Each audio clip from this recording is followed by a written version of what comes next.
Hi friends, welcome to 9.6 on inscribed angles. This is going to be our last section in our chapter or our unit on circles.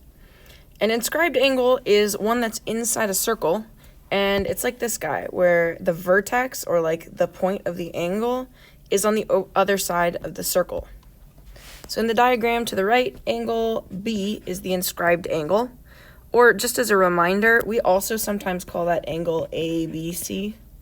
So just refreshing your memory on how we label angles. In the diagram to the right, we call arc AC the intercepted arc. So the angle is cutting off the arc here and here, so the arc that's in between it is what we call the intercepted arc. Then the last piece is where our problems come into play. Not actual problems like math problems, haha. The measure of an inscribed angle is 1/2 the measure of the intercepted arc.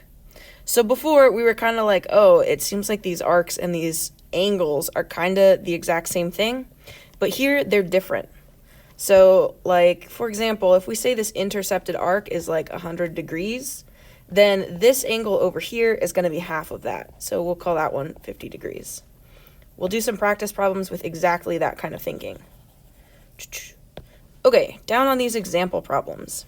This first one asks us what the measure of angle T is. Angle T is this guy down here.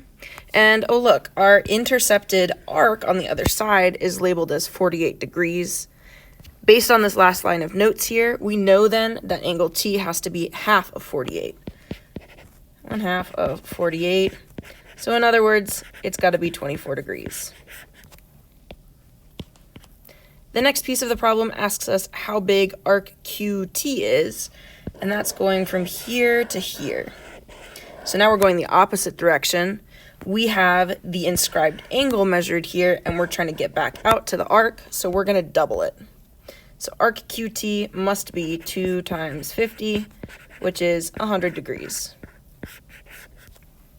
You don't have to show your work like I am. I'm just writing that out in case it helps you process where these numbers are coming from. Finally, or not finally, thirdly, we have arc RT, so going from R around here to T. This line here is a straight line, or a diameter, going all the way across the circle. So arc RT is also a semicircle. We know that that had to be 180 degrees, because there are 360 degrees in the circle, and we've got half of that. Nice. And then finally, we're looking for arc QR. So that's just this piece here. This one's not quite as straightforward. We don't have like an angle down here that we could look at, but we do know some of the arc measurements. We said that QT over here had to be 100, and the whole thing on this side had to be 180. So we can do 180 minus 100, and that will give us 80 as the measurement for arc QR. Let's do the next one together as well, and then you'll get to do some practice problems. Arc RS is right here between the R and the S. We have an angle measurement inside there, which is 31 degrees. So we've got to double it to get our arc. So this has to be 62 degrees. And then we want to figure out what angle STR is. So STR goes from here to here to here. Remember that these go in order. So like this is the first number or first point that you're going to visit. T is the second point. R is the third point. So STR gives us this angle in here.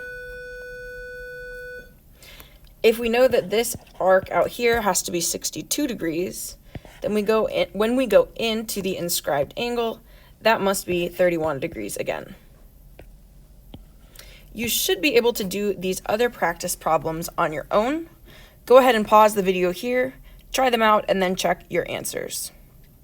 I'm going to go on to the next note section now, further down. These ones are pretty straightforward. If there is a triangle inscribed in a circle and one of the sides is a diameter, then we must have a right triangle. this is what the first example is showing here. So we know this is a diameter because it's going all the way across the circle and it's including the center there. This guy is a diameter.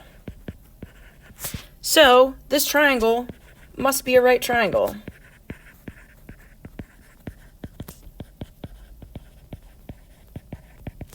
That means that we know that this corner down here has to be 90 degrees. So 2x must be equal to 90, or x must be equal to 45. Our second kind of problem from these notes are quadrilaterals, or four-sided shapes. If a quadrilateral is inscribed in a circle, so it's drawn inside the circle, then the opposite angles add up to 180 degrees. So if we look down here, this angle here is opposite from this angle here. So y and 120 must add up to 180 degrees. Y plus 120 is equal to 180. If you move the 120 around, you'll get that y is equal to 60. We got to do the same thing for our z. So this angle here must be, this angle here and its opposite angle here must also add up to 180 degrees. So z plus 80 must equal 180. Therefore, z must equal 100 degrees. Try out the rest of the practice problems on this sheet and check your answers.